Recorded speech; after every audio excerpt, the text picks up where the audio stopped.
happen.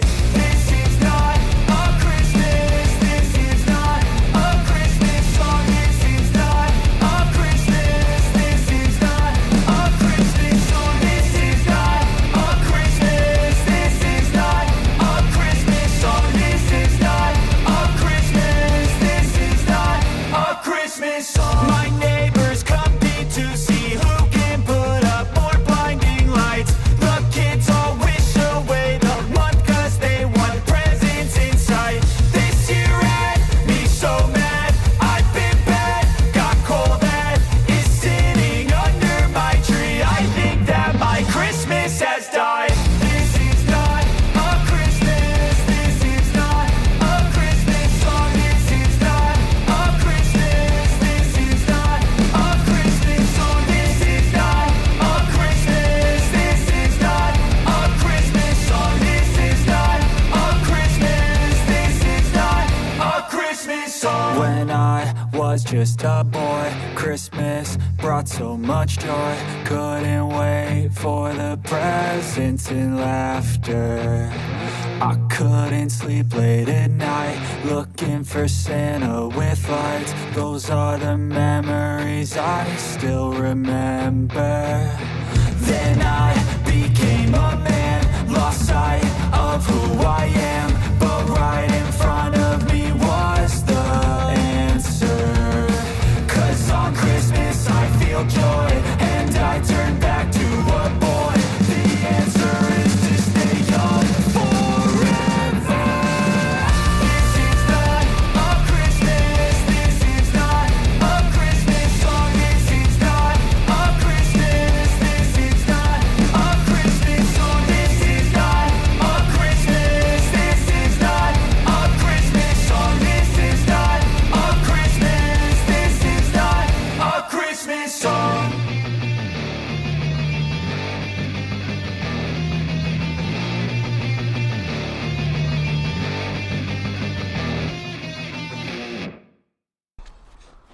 Which one of you did that? Merry Christmas. Merry Christmas.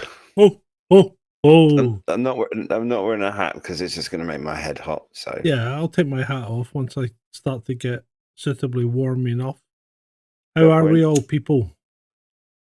It's oh, we got more people on than I thought we were going to be here. 10 already. fun. 10 already.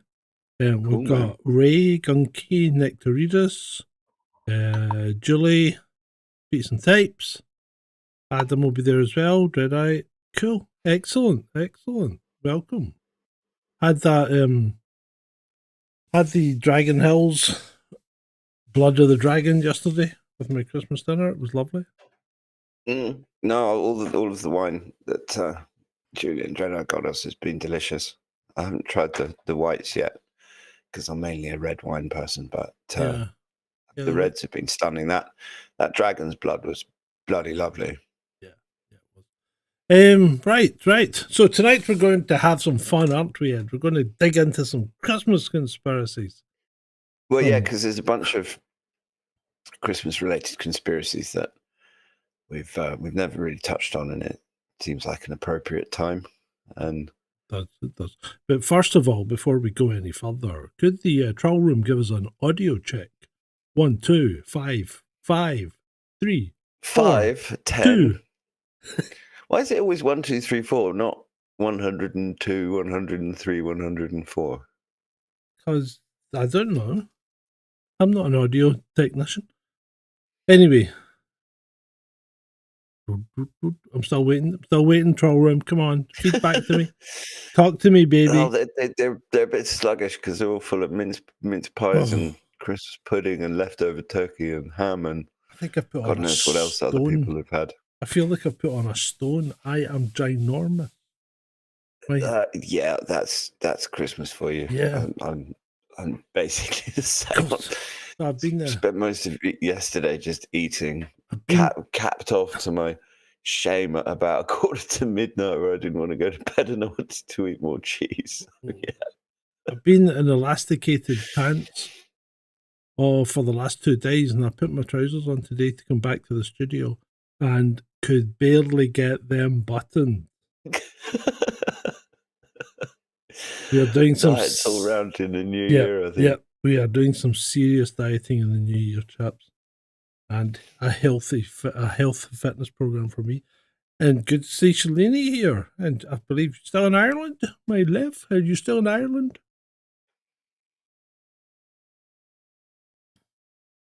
Oh, she said she's sick of food. Yeah, aren't we all? Right, okay, let's dig into the Christmas conspiracies. Do you want me to go first, or do you want to go first? Yeah, no, you go first. Right, let's see what I've got. Let's see what my first one is. Right, I'm going to go with. I'm going to go with the eggnog enigma. The eggnog enigma. Right. So eggnog apparently isn't what you think it is, right? It's a mind control substance that's been distributed by the government to keep the populace docile during the stressful holiday season. So see that warm, fuzzy feeling after you've consumed a few eggnogs? It's nothing to do with alcohol. It's doping you down so you just lie there and become soporific. You know, put your feet up on the couch or whatever, turn on a Christmas movie, and then the next thing you know, it's 2:00 in the morning, and you think, "Why am I not in bed?" Well, yeah, but the question is, what you've gotten up to in that period that you were asleep? Well, would you not just be sleeping, or do you think Well, they're using you for nefarious purposes? maybe they're turning everyone into Manchurian candidates. Could be, mate. Could be. You know, I wouldn't put it past anyone to be doing anything at this point in time. I mean, you got to wonder what the aliens do if they come all that distance to rectally probe us. You know, what is it that they're trying to find? And why haven't they found it in 70 years of probing?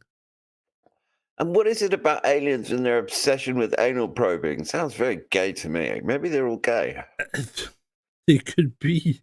They could be. Or, well, I did come up with it. You know how they always, shall we just say, core the cows, right?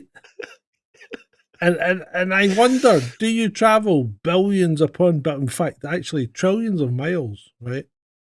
The trillions and billions of miles, light years, time that would pass in geological spans to get here just to have some good Earth cow anus. Is it that good that you want to travel the galaxy for it? You would think that if they were going to travel that amount of distance, they'd want the fillet or the rump or the brisket. But I mean, not the cow's butthole. I mean, what the fuck? I can see a video. I can see a video being made, Gunky, right now called "Galians." I can see that video being made. I love that. I love that. Right, you hit me with one of yours, mate. Hit me with one of yours. Oh. Having a sneezing fit. In a minute. Bless you. Excuse me. Bless you, my little right. ginger Dutch friend. So this is one that I've long suspected ever since I was a kid. Mhm. The whole the fat fucker in his sleigh. That Santa. well, Yeah, come on, a bit of there's respect. a conspiracy theory doing the rounds that Santa Claus, aka Father Christmas, is actually an extraterrestrial entity of some description. And he uses advanced technology to do all his present thing. I mean, the fact that he can get so many presents out in one night suggests wormholes or magic. some sort of Could be magic. teleportation. Or it could just be magic. Well, it could be magic, but then as Arthur C. Clarke was fond of reminding us, any sufficiently advanced technology would be perceived as magic by those less advanced. Now, I mean, the famous red and white suit is clearly some sort of exothermic protection suit to protect him from Earth's atmosphere or the high, I don't know, maybe there's radiation during his wormhole transportation.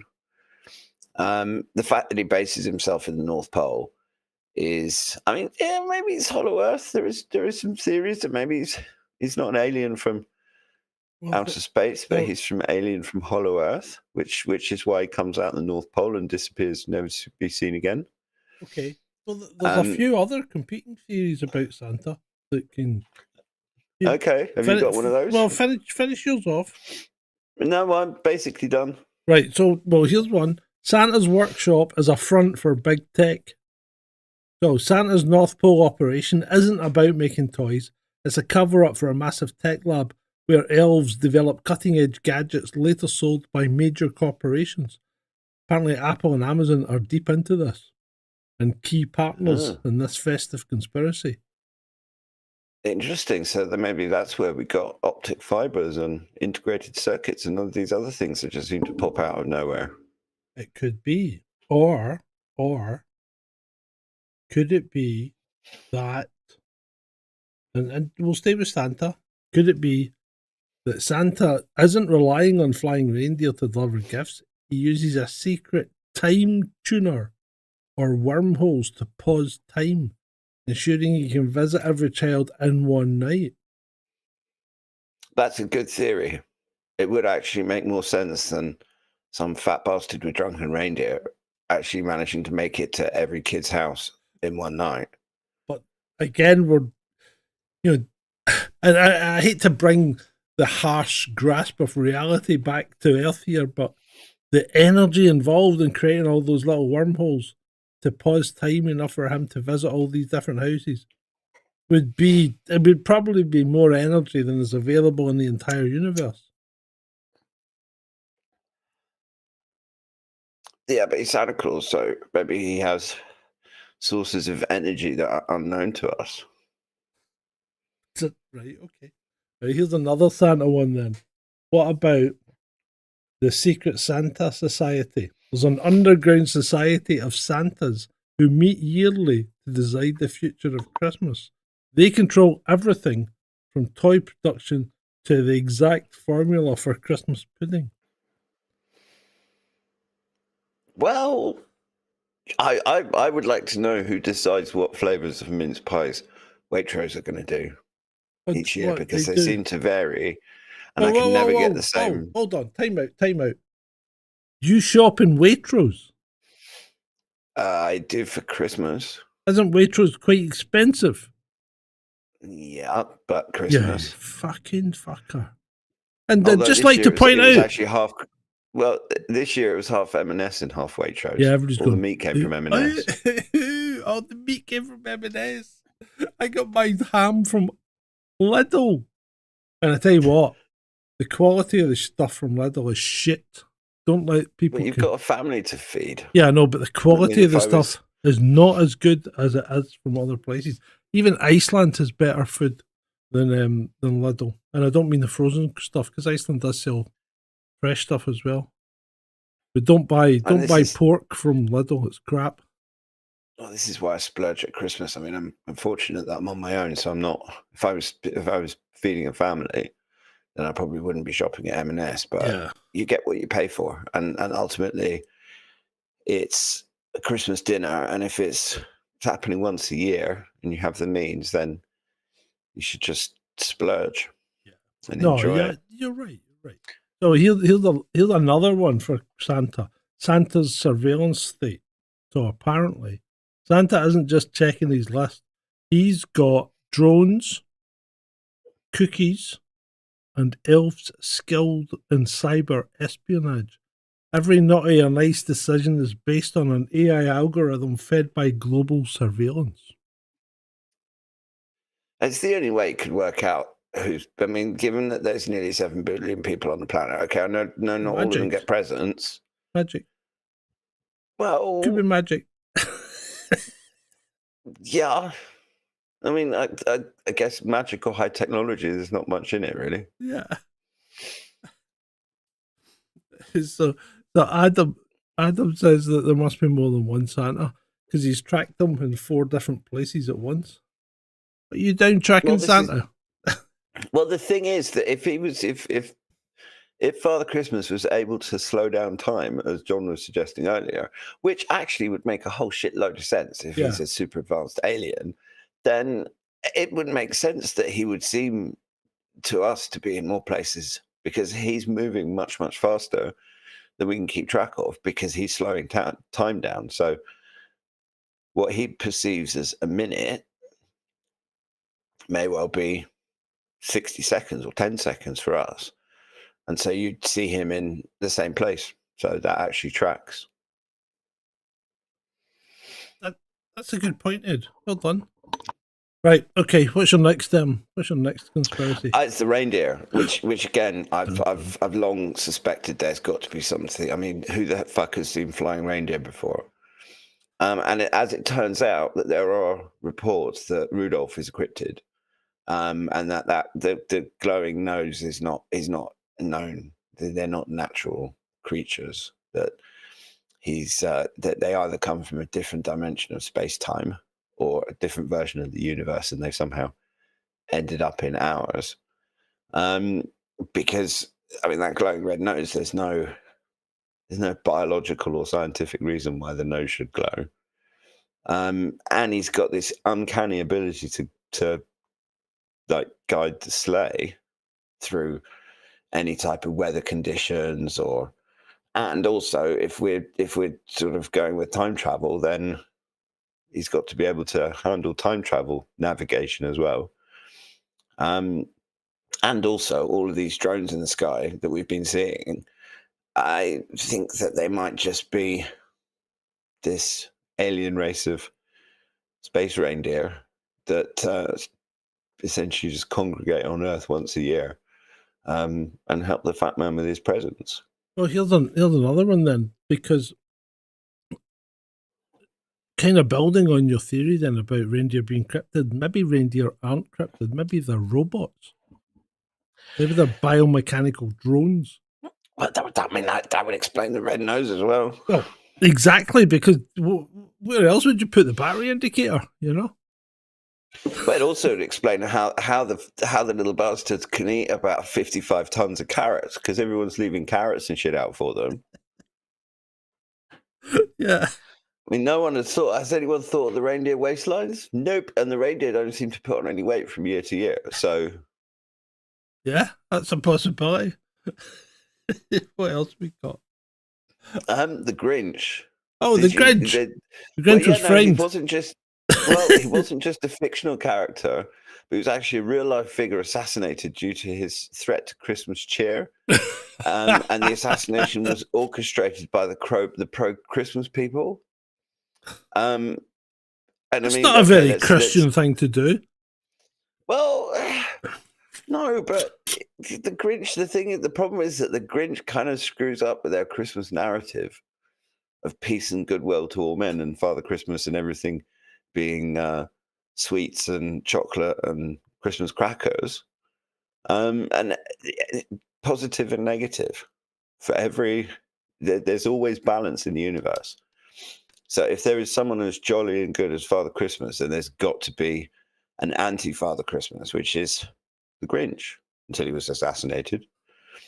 And I mean, the sudden disappearance of figures like the Grinch from public memory suggest some sort of Tartarian connection. Maybe the Grinch was from Tartaria. And also the story You've how the opened up Grinch... a rabbit hole now, mate.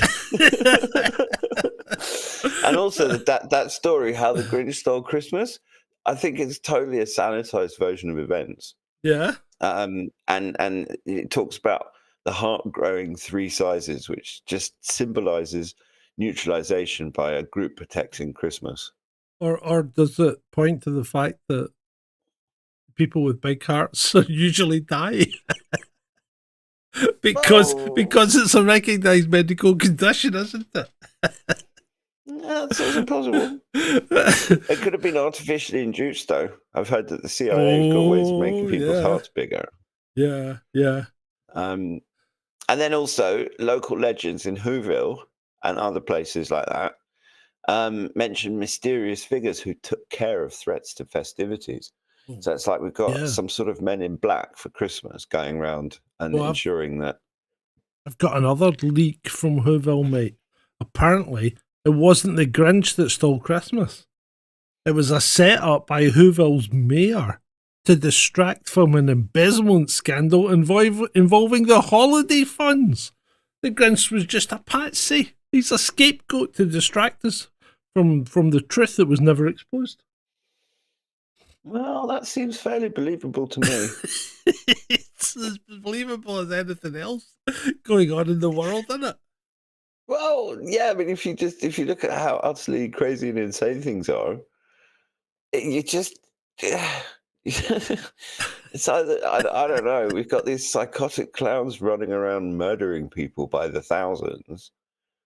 And just anything is bad. Anything is as believable as anything else That's at the moment. Lady says she's not drunk enough for this. She'll be back. I thought I gave you plenty of warning, people.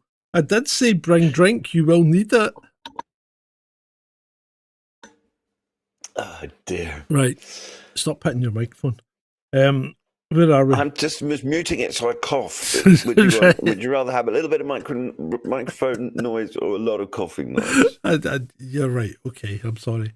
What about, right, here's one for you then. The Coca-Cola Santa conspiracy. The modern image of Santa Claus in his red suit. A marketing ploy by Coca-Cola to sell more soda during the winter. But skeptics suggest Santa was actually created by Pepsi and Coca-Cola stole him as a corporate espionage scandal. But that... Santa didn't have a red suit originally. It was Coca-Cola that invented the red and white suit because it was green. Yeah, although in Holland, Saint Nicholas, who's the Dutch version of Father Christmas. Don't tell me it was orange. No. No, I mean that was red, but he basically looks a bit like the Pope. St. Nicholas, he comes in on his white horse and quite religious, gives sweets and oranges to all the poor Dutch children. Yeah. So yeah, but Coca-Cola did invent the red suit. I think that's fact. You get fact here as well. Yeah, no, it's a fact. Yeah, that's why fact as well as fiction. Yeah, I mean, but that's why Father Christmas is the red in his outfit is Coca-Cola red.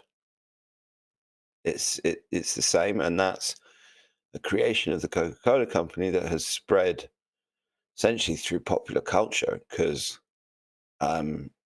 Christmas itself. I mean, Santa Claus, American name for it, British call him Father Christmas.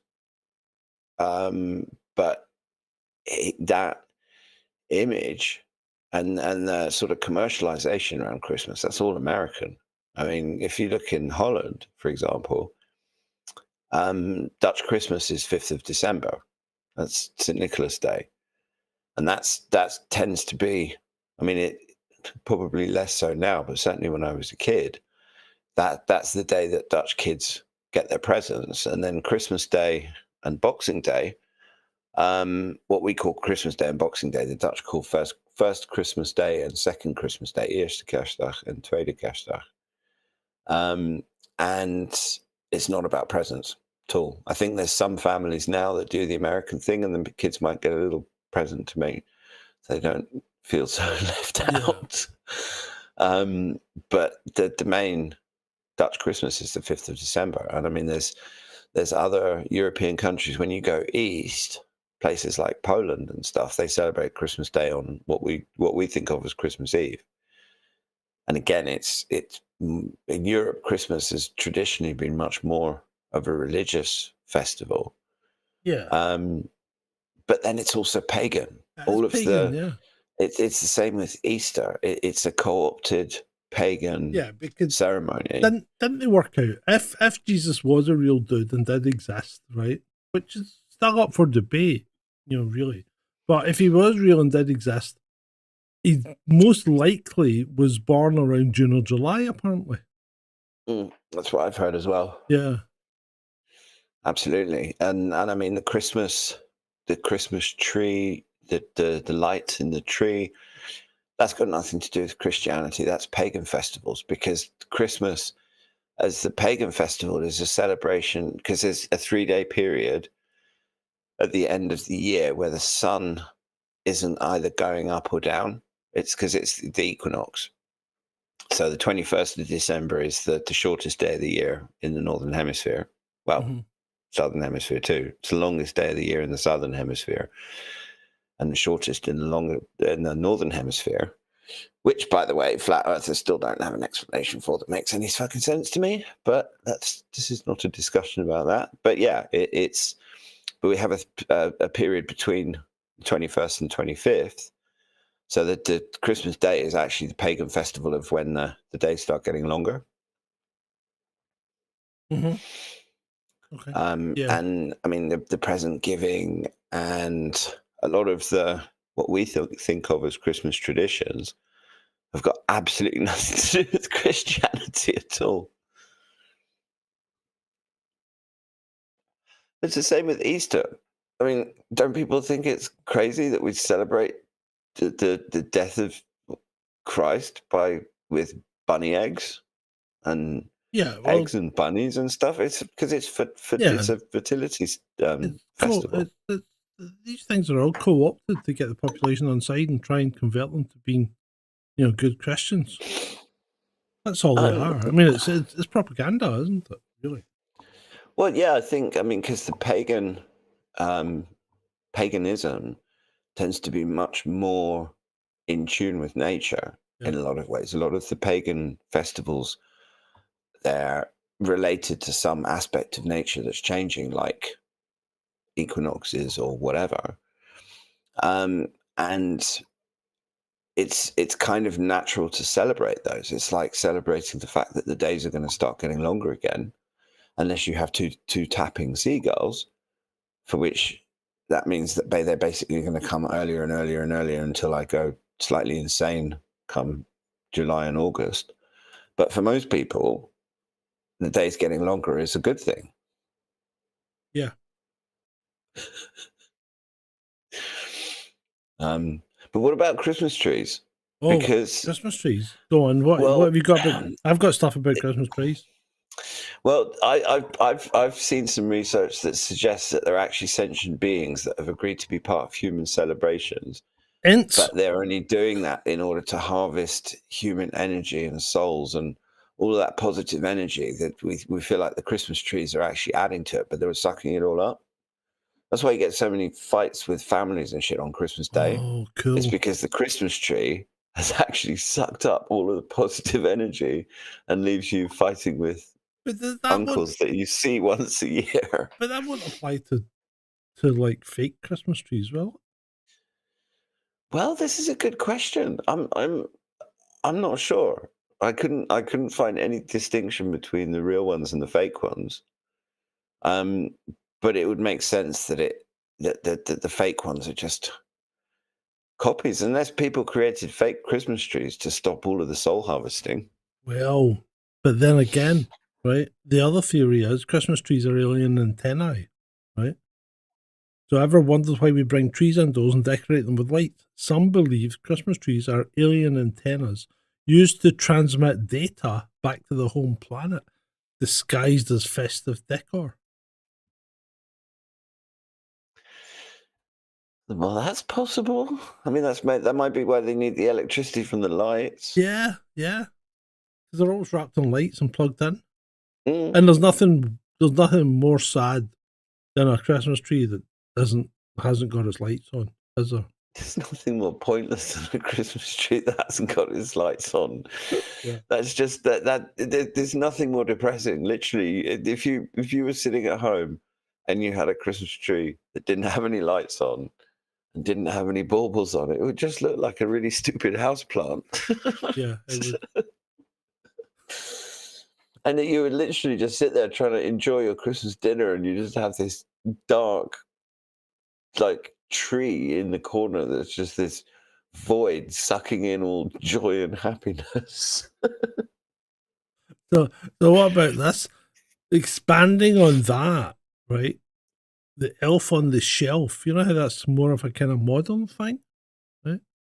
You heard about the elf on the shelf, you know, where you Yes. move the elf around all these different places. Well, what if that elf isn't a toy, but a government issued surveillance system that you're moving around your house to give the whole the government every inch of your house covered by surveillance.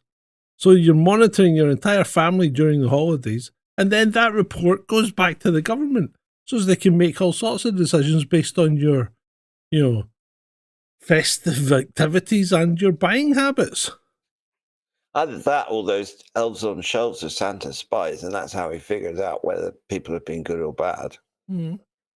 Yeah, but he's But been then he doing needs to know that for a through the long year, time. so Yeah, yeah. I mean, yeah. You don't just do Elf on a Shelf. Sorry, you wouldn't just do Elf on a Shelf because that's only what, a month at most. mm, Yeah. you'd have to have. Well, maybe they plug this surveillance tech into all of the different things. Maybe that's why all these holidays, because you know damn well that a few weeks after Christmas is finished, you'll start seeing Easter eggs in the shops. Well, Valentine's Day first. Well, So that's true. yeah, so you'll get Christmas will vanish. Then you'll get the January. Well, you'll get the January sales now, won't you? So they'll start going on about sales now. Then it'll be Valentine's Day. Then it will be Easter. Then it'll be what? Summer holidays. Yeah. Ugh, health surveillance. And then we're back to this bullshit again. Yeah, yeah. Right, okay. Where are we now? What are we on about now? I've got one about the Yeti and the also known as the abominable snowman. And the Yeti and Christmas have been linked in various cultural and commercial context. We have mythological and cultural connections. And while there's no traditional link to Christmas in places like Nepal, the snowy environment and the Yeti's legendary status make it a fitting, if whimsical, addition to a winter holiday narrative. And also the idea of a Yeti as a snowman kind of resonates with winter themes of Christmas as well. We got merchandising. They've started like abominable snowman, winter, Christmas, etc. Yeah. And also books and the media. There's a conflation of Yetis and stuff. We've got Christmas stories involving Yetis, and also video games. Then we've also got social media, obviously. And there's certain paintings that seem to depict Yetis in a Christmas context. So I don't know if there's some sort of Yeti connection to Christmas, but don't know. Maybe Father Christmas is a Yeti. I can't see that. I just can't see No, that. because they're not. He seems a bit. Yetis seem a bit dumb. Yeah, they're too angry and aggressive.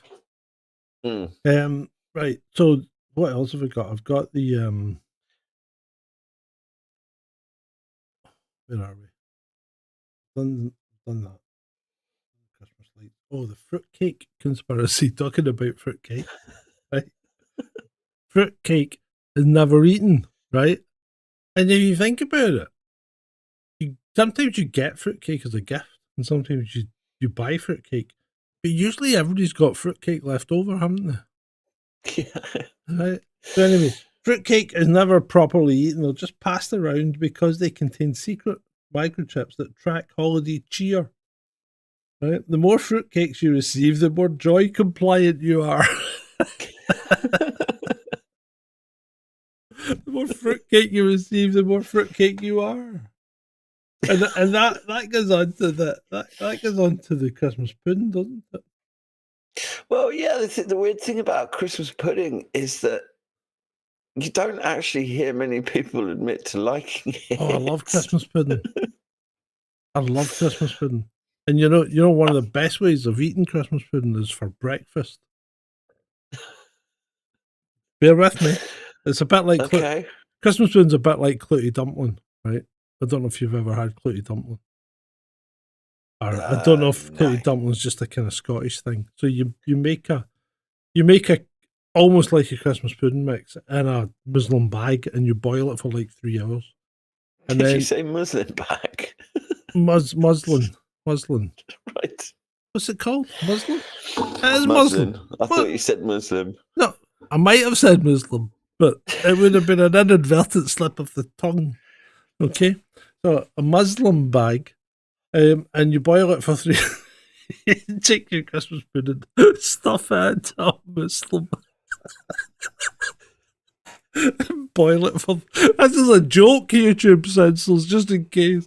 Start and boil it for 3 hours.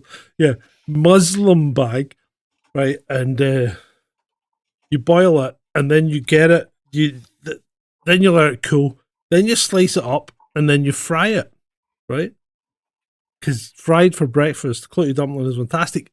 And Christmas pudding does the same thing. It's just fry it in some butter, and have it with your fry up. You know, if you want egg, sausage, black pudding, bit of Christmas pud. Yeah, you. I tell me, you will thank me. You will thank me for that tip. You know that you don't just get conspiracies here. You get cooking tips and healthy eating as well. That wasn't necessarily a healthy eating tip, mind you. No, there's not. I mean, but one of the things that's always amazed me about Christmas pudding was listening to because my grandmother used to make them from scratch when we were very little. Mhm. And the process, I can remember her, she would tell my like, just in conversation, writing to us and stuff, she'd say that she basically makes it 3 or 4 months before Christmas, and then spends months feeding it and looking after it. Yeah. Essentially just feeding it brandy and stuff. Yeah. And And then sorry, carry on. no, I was going to say, but I never remember having Christmas pudding from a store that tasted as good as my grandmother's. No, you wouldn't. Store-bought Christmas pudding's crap. You got to make your own if you want it to be good. And you're right. You're right, Shalini. You got to keep adding the booze. But here we go. Here's a tip, handy tip for you if you're ever going to light your Christmas pudding. Now remember, alcohol burns with an almost invisible flame. So turn the lights out so as you can see that the Christmas pudding is indeed burning, right? And you don't accidentally set yourself on fire, right? You ever watched IndyCar? I know this is going off topic. Well, it's not really going off topic. You ever watched IndyCar? Because they use methanol for fuel. Okay, they don't use petrol; they use methanol, and methanol burns with no flame. So what happens is they used to do refueling during the races, and they would spill the fuel, right, and it would catch fire, okay, because the flashpoint of methanol is lower than petrol, I think. So it would catch fire, and you would see the mechanics dancing around, right, and slapping each other and rolling on the ground, but there would be no flame, right, and you think, why are these guys doing this? And then you realise that they're in a methanol fire, and they're all on fire, and they're trying to put the flames out that nobody can see. But anyway, so back to the handy tip. Someone's called this a culinary tip. If you want to set your pudding on fire, right? So you present your pudding in the dish, you get your brandy or alcohol of your choice, it's usually brandy. Warm your brandy gently in a steel ladle, right? If you warm it gently in a steel ladle, preferably over a gas ring, because it's a lot easier than electrocuting yourself in an electric one. But warm the brandy, and then you can set it alight. If you're using gas, all you need to do is tip the brandy towards the gas, and the whole thing will start to go, and then just pour it over the pudding. And you will see the lovely blue flame of the burning brandy on top of your Christmas pudding. There you go. John's culinary tips. There you go. Thank you, Shalini. I shall look forward to viewing that. A video of your pudding. Have Christmas pudding because I did myself a roast turkey, which is quite enough effort without having to do Christmas pudding. But I had some very, Very Yeah. nice mince pies with some brandy cream, Mm-hmm. which We actually that's had Christmassy enough. we had what's it called? Sticky toffee pudding yesterday. My wife makes some pretty damn mean sticky toffee pudding. Oh, sticky toffee. Did you have it with custard? I had mine last night with ice cream and cream. Oh. I like to pour a But, drizzle of cream over the ice cream so it kind of forms like a. but with sticky toffee pudding, is that not custard material? It can be. Sticky toffee pudding is that kind of pudding where it really can go. It can stand on its own because you make a sauce that goes with it, right? So you've got your sticky toffee pudding and its sticky toffee sauce. And then you've got sticky toffee pudding and custard, which is probably my preferred mechanism, but I wasn't going to ask my wife to go and make custard, right? After we'd had Christmas dinner, right? So I went with the easier choice of a scoop of ice cream and some cream drizzled over it. But you can, and then you can eat it with just the cream, or you can eat it with just the ice cream. Or you can make any combination of all four, you know. Mm-hmm. Viennetta, no, Viennetta's a 1970s dessert. Nobody eats Viennetta anymore. Surely, beats and tapes. Surely, no one. That's like listening to an 8-track, mate. When you've got fucking access to SACDs. There must be someone that still eats Viennetta because they wouldn't sell it in stores if nobody ate it. I know. I mean, when I was a kid, Viennetta dessert was always a treat. Yeah, there was a novelty, wasn't it? It really was. And then you find out that it's not actual real chocolate. It's because they don't. If you look in the description of it on the box, it doesn't say chocolate. It says chocolate flavored something or other. Foreign muck, you know. They make all this crap, and you know there's a lot to be said for the Germans in some respects because they have very high standards on their food. You got to be and their beer, because I have never drank so much beer, and I've drank beer, right? I mean, believe me, I've drank beer, but I've never drank so much beer in such a short time at the Munich Beer Festival, and then woken up the next day without a hangover. I could not believe it.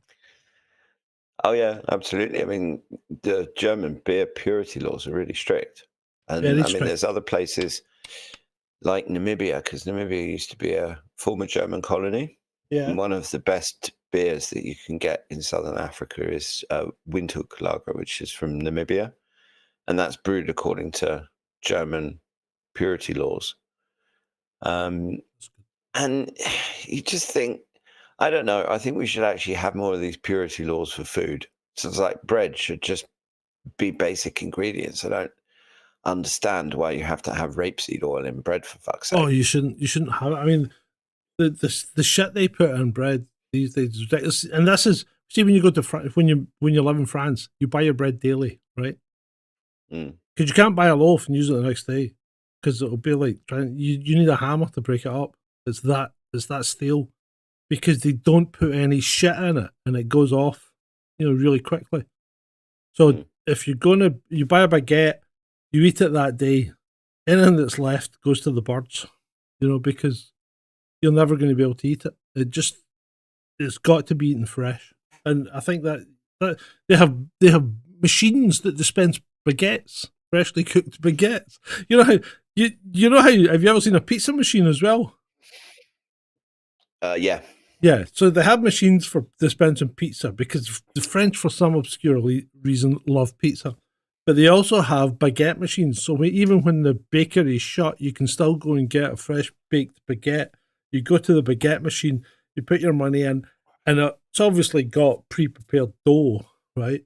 And it bakes it there and then for you. And your baguette comes out. And Such a good idea. Why the hell can't we have those here? Because somebody here would fucking trash it. They would trash the machine and steal the money out of it or whatever, but that doesn't happen in rural France. It's like, it might well happen in the cities, because I know Paris is a shithole now, right? And I think Marseille and all that. The big cities are like anywhere else. But in rural France, people have this kind of they're still living in the 80s, they still write checks to pay for their groceries and stuff. It's just nuts. And everybody goes to all the different shops to buy their stuff. You only go to the supermarket to buy stuff that you can't get in the individual shops. It's but they also have a lot that's of exactly what was individual happening. shops. Yeah, well, they do. But we're lazy fuckers compared to the French. And I know the French are knob-ends and, shit at fighting, but they really are. They're not lazy. They've actually got a good work ethic, and they're usually up and out, first thing in the morning, and they all go to bed dead early. That was the thing we noticed. See, when it gets dark, they all have their dinner when it gets dark and then go to bed. They're all in bed by 9 o'clock. It's crazy. Probably better for you. It probably is, yeah. Well, you're sleeping during the dark, which is a good thing. And they're up at 5 o'clock, when the cocks start crowing. Because everybody keeps fucking chickens, don't they?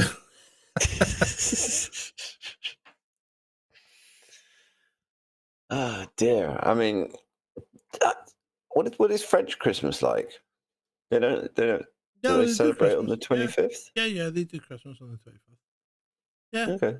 Yeah, they're quite they don't do Halloween. That was the thing we noticed. They don't do Halloween. But they do Christmas. I mean, we never really did Halloween when I was a kid. I'm not sure if the Dutch are into Halloween now, but it's an American thing. Halloween is it's an American commercial holiday. Yeah, and it's invented by sweet companies. My wife loves Halloween. Absolutely loves it. Some people do. It's not. I guess if you've got kids and they do the whole trick or treating nonsense and go and harass the neighbors, then maybe it's more fun. I mean, I've never had kids, so yeah, I don't know. It just strikes me as one of those. I don't know. I think I've always been a little bit uncomfortable with Halloween and this idea of celebrating pagan again, wasn't it? It's pagan. Yeah. I mean, all our holidays are pagan. I mean, if you think back, everything ties back into a pagan thing that religion has only co-opted, because if you didn't, you'd have pissed off a lot of people at the time, and we've just kind of stuck with it, haven't we? Well, the religion would not have been able to take hold in Europe in the same way that it did, because of all of those pagan traditions. That if they didn't create a Christian holiday around Christmas and created Christmas effectively, because pagans wouldn't have called it Christmas, then when Christianity was kind of growing and developing and it was still in its infancy, people would have just gone on celebrating their pagan holidays, and so the church had to go in and co-opt them. Right, you got any more? I don't have any more. No. Okay, I've got loads. I'll just run through them and we can talk about them. Cool. The mistletoe mind games. Mistletoe isn't just about romance. It's an ancient ritual used to control social dynamics. Kissing under the mistletoe is actually a subtle way to confirm your allegiance to the holiday overlords and to pick your potential next mate. Well, yeah, that would make sense. I mean, the whole procreation and people hooking up used to be a lot more controlled than it is now. Hold on. Go on, keep going. I mean, a lot of it used to be people used to get, like, parents would arrange marriages when the kids are like 5, 6 years old, and one person gets promised to another person and they have to get married when they come of age, and it's just assumed that their whole lives that's what they're going to do. Right. So Sue asked, Shalini says, what about wreaths on doors? So wreaths on doors aren't just decorative. They're placed there by a covert group to ward off the spirit of grinchiness. Each wreath is blessed with an anti-grump spell. So I have trouble getting through doors with wreaths. The other one about mistletoe is that it could be about energy harvesting. I Well, think, no, that's why you have the whole kissing under the mistletoe. yeah, I think it's And all you have about. this. I think it's all about breeding, mate. I really do. Well, yeah, could be. It's not Energy. like humans have had a huge amount of trouble with that over the years. Yeah. I mean, there's that alternative one. Mistletoe is secretly controlled by a group of botanists who decide where and when the kissing will happen. They strategically place it to manipulate social interactions during the holiday and breeding season.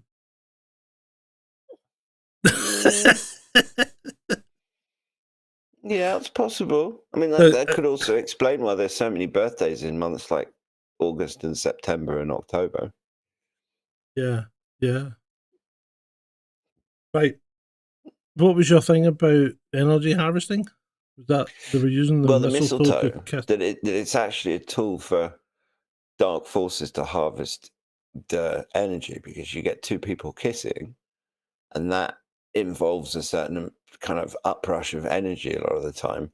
And the mistletoe Ooh, is there carry on. to collect that and harvest it, Right, yeah. and feed. I don't know, feed the dark forces.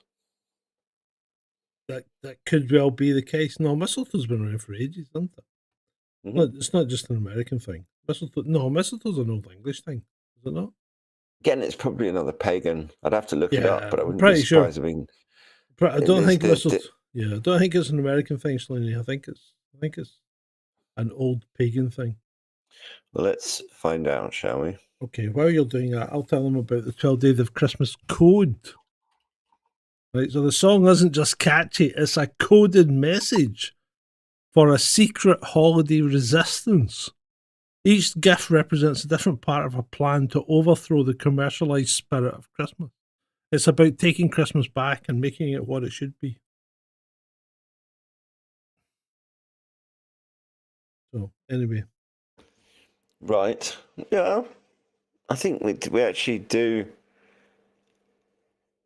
We do need something that takes Christmas back to what it's supposed to be instead of all this commercialized nonsense. yeah, Going back to mistletoe, um, it actually goes, yeah, it's got significant connections to various pagan cultures.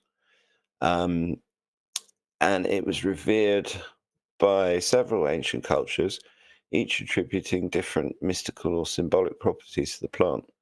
The Celtic Druids considered mistletoe sacred, particularly when it grew on oak trees, which they believed to have magical powers. They used it in ceremonies where it was thought to heal diseases, protect against nightmares, and even predict the future.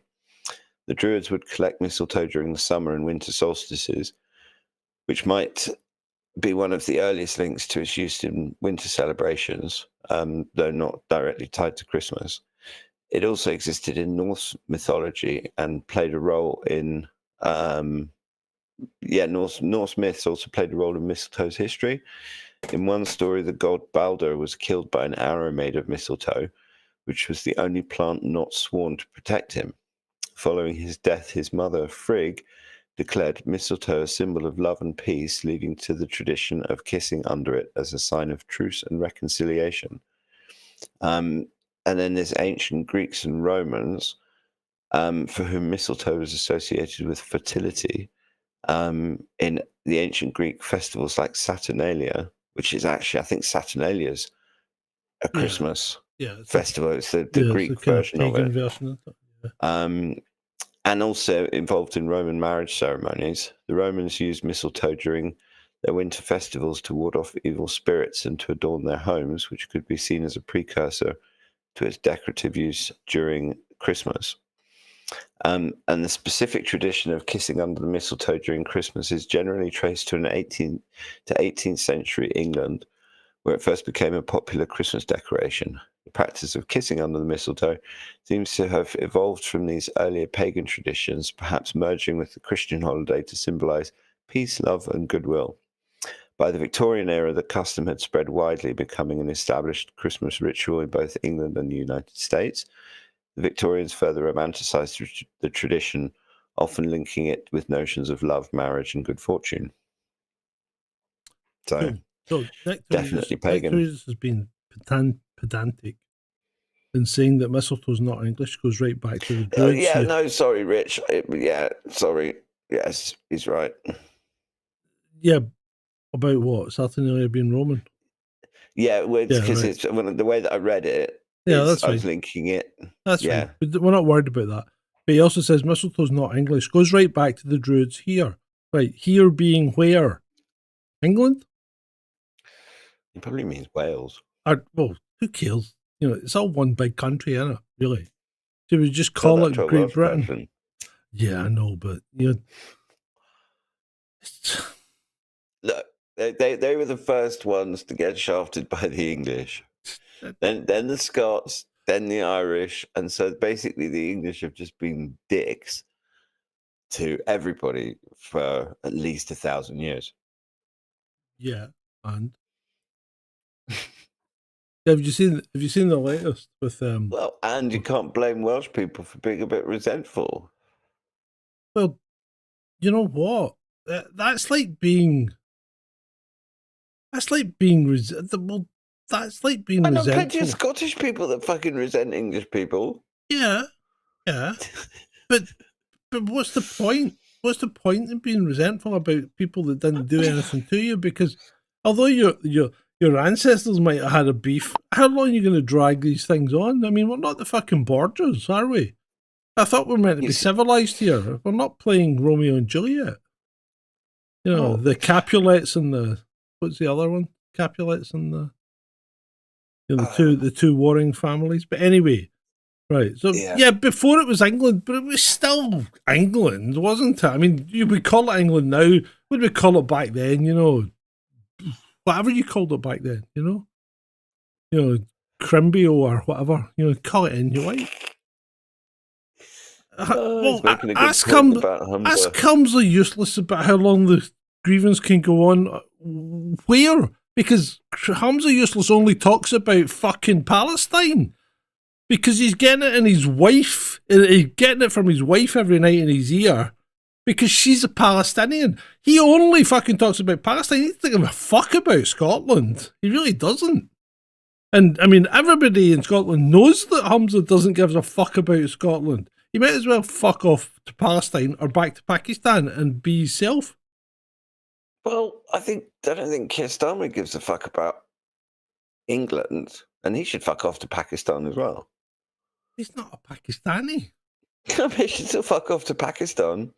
Go and live in a fucking mountain in the Himalayas or something. Never talk to anyone ever again. No, Keir Starmer should just fuck off, right? I mean, I agree with you at that point, but you don't need to banish him to a foreign country. I mean, the man is actually English. So he shouldn't be allowed to take any participation in society. But can't we banish him to an overseas territory, St. Helena or... Oh, Jesus Christ, here we go. We're back in the colonial times. Banish him to an overseas territory. Tristan da Cunha or... I'm sure we could find some hellhole island for him in the South Atlantic. The Falklands. Well, yeah, we could just come... Well, that's a bit cruel to the Falklands, but there may be an uninhabited one. And we just put loads of webcams up and we all just laugh at him while he's... Send them to that whaling station in South Georgia. You know, that abandoned whaling station in South Georgia. He could run that. That's him a bit too close to Antarctica, though. What's he going to do? He's not going to swim across. He's not going to swim across, mate. No, but he'd probably get rescued by evil creatures that live in Antarctica. Shalini wants to know about out in Montagues. Thank you, Shalini. Shalini wants to know about Holly. I don't think she means Holly, the exotic dancer that you were out with the other night. My ex was called Holly. Oh, Jesus! Just let's not go there because I've had a raw note. I get a flash of PTSD. I'm going to ask Grok about Holly. Yeah, but I get a flash of PTSD every time I hear the fucking name. So.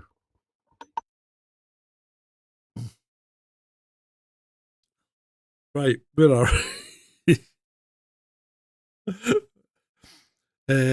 We called it Britain. Well, okay, let's call it Britain then. That's cool. We didn't come from fucking Northern Ireland. I don't understand why you think we came from Northern Ireland. I don't think we did. I mean, just think about it. sensibly for a minute. Northern Ireland's tiny. Why would you move from? Why would you be in Northern Ireland to start with? It's more likely that we were in Scotland. But I will anyway. say that I know Nectaridus personally, and Oh, I he know he's knows a his cunt. shit Yeah. when it comes to history. Sorry. No, Did I he's say that out not. loud? He's far Who from said? it. Who said Yes. that? Who said that? Scottish people, I'm going to assume that It's a you term are of using cunt endearment. in the sense of It's a term of it being endearment. a term of endearment in Yeah. Scotland. Of course it is. Jesus, right. Go. Shalene wants to know about holly. Holly, yes. So we go back to the Druids. Holly was considered sacred by the Druids, who were the religious, political, and intellectual leaders among the Celts. They associated holly with the sun god, believing its evergreen nature symbolized life during the winter months. It was thought to have protective powers against evil spirits, lightning, and bad luck. The Druids used holly in rituals, especially during winter solstices, to welcome back the sun and ensure the return of spring. So that might also be why we have wreaths shaped of holly, because they're round and the sun is round. But it was also in the Roman Saturnalia festival. In ancient Rome, during the festival of Saturnalia, which was a week-long celebration held in mid-December to honor Saturn, the god of agriculture, holly was used extensively. The Romans decorated their homes with holly for good luck because they believed its prickly leaves could drive away evil spirits. The red berries were seen as signs of vitality in the dead of winter. It's also in Norse and Germanic traditions, and in Norse mythology, holly was associated with Thor, the god of thunder. It was also linked to the folklore of the Holly King, who was said to rule the waning year from the summer solstice to the winter solstice, where he would then battle and be defeated by the Oak King, symbolizing the return of light and growth. This myth has been interpreted in various ways, but commonly reflects the cycles of nature. And then pre-Christian winter festivals. Across many pre-Christian European cultures, holly was one of several evergreens brought into the home during winter. This is not just for decoration, but also for the magical or symbolic properties believed to bring protection, fertility, and the promise of spring's return. Quite interesting. Right. Okay. The next one from the chat room is apart from Gunky calling me, I don't know who you're calling Pictish, mate. Just watch your language there. Anyway, what Julie wants to know about nutcrackers, as in the wooden soldiers. While you're digging into that, I shall tell them about the candy cane cover up. So, candy canes apparently are designed by a secret society to influence behaviour. The red and white stripes hypnotise us into buying more holiday merchandise, much more than we actually need. And the peppermint is an addiction-enhancing compound to make us keep sucking on our candy canes and buying more product. There you go. First one's free.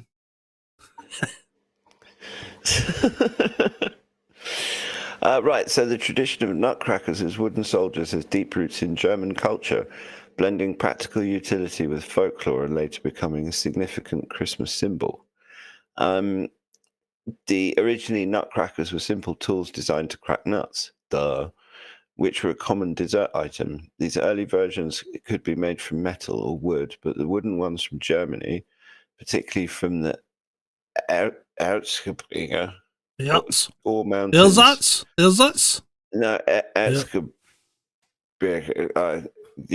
all mountains region. Okay. Became famous for their decorative value. Just a side note, I had an uncle who lived in Bradford and owned a brass works. Bradford has the singular what would you call it, accolade of being the city or the town in the UK with the lowest average IQ. Yeah. Which is strange because my grandfather, because it's actually a great uncle who came from Bradford, but my grandfather was a Yorkshireman. Yeah, but I he think was one of the smartest people I know. I think there might be a reason why Bradford has a low IQ now. Mm-hmm. And anyway, I think it might be to do with let's just say kissing cousins. That's all we're going to say. Let's not go there. Anyway, the only reason I mentioned it is because one of the enduring memories that I have is of this solid brass nutcracker in the shape of a Labrador that my great uncle had, and you'd put the nut in the dog's mouth, and you'd pull the tail down, and it would crack the nut. Cool. It's huge. The nut of the not the tail of the whole Labrador. How big was a Labrador? How big was the I Labrador? think I'm like on it. I don't know. How long's that light been out? What? Has that light never been on? Right, anyway. Right. So how big was the Labrador? You said it was huge. Well, huge for a nutcracker. Oh, but it was right. it was tabletop. You know those large industrial sellotape dispensers? Yes. Yeah, about Yeah, that size. Right. roughly that sort of size. Right, okay. Yeah, okay. Right. What does the dogs get for Christmas? A kicking. No. No, the little angels. They just got lots of love and a couple of stupid toys. But the dogs just anything you give the dogs, they think it's a challenge to tear it to pieces. You know, there's no point in giving dogs things. They just are destructive little animals. They got their fish. They like a fish of a morning. They don't have no. I mean, pets have no conception of Christmas. No, of course they don't. So, I mean, I understand it's anthropomorphizing Yeah. It's people. the whole thing. You're right. And we won't go any further. So where are we now? Where am I now? I hope I've not upset Nick Torides. He hasn't replied. It's a slight for not calling it England. He did give me the British name though, which is good. Pride Ian. Well, I'm sure he's okay. Yeah, I'm sure he will. Mistletoe Mafia. Where are we? Oh, right, here we go. The Great Ornament Scheme. Every Christmas ornament on your tree is actually a surveillance device. They're not just reflecting light, they're recording your holiday cheer levels to report back to the North Pole's data center. Yeah, that's got to be a magic thing. Because you know when you break them, they just appear to be an empty shell. Well, maybe, yeah, maybe there's some sort of energy associated with them. I don't know, because they kind of sit around the house for the whole year, apart from a few weeks around Christmas. So one wonders if they're not surveilling everything while they're sitting in their box. Although most people keep their Christmas decorations in places like the loft and Okay. We've fucking jumped the shark now, haven't we? Surveilling everything everything in the house from a box in the attic. We are fucked. We really are. Well, we knew that already. Yeah. Oh, here's one for you, mate. What do you make of this one then? The stocking stuffing scheme. Now, just before you turn off or turn away, this is safe for work. This is nothing nefarious. Well, it might be nefarious, but it's not what you think it might be. Right, so stockings are filled with items that subtly influence your personality. The new pen is designed to make you write more thank you letters. The chocolate is engineered to enhance your holiday mood. The orange is there to make you more Dutch.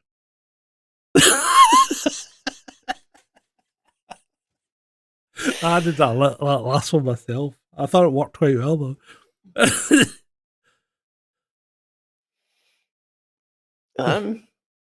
Yeah, I guess. I mean, the orange is originally Spanish. The Dutch, because that was the Dutch tradition of St. Nicholas. Is that the orange St. thing? Nicholas would come from Spain and he'd bring oranges for all the Dutch poor kids that were suffering from scurvy due to lack of vitamin C. Okay, now that sounds pretty believable, right? Somebody on Twitter, and I can't remember if it was one of our followers, like Shalene or something, said that their granny used to tell them that the fruit in their stocking was there to remind them that fruit is plentiful all year round now, and we should be thankful for what we get. Yeah. I mean, I there mean, might be a there modern is- take on it, but you've got it coming from the original Spanish, maybe even Valencia. I don't know, where they brought oranges to the Well, people for, that couldn't for get them. Europeans, and here's Yeah. an interesting orange-related thing, is that the word orange in Dutch is oranje, but what we call oranges in Dutch are actually sinaasappel, which is the Dutch word for orange. And sinaasappel actually originates from Chinese apple. Okay. So, Well, do you think well, this oranges is came from China?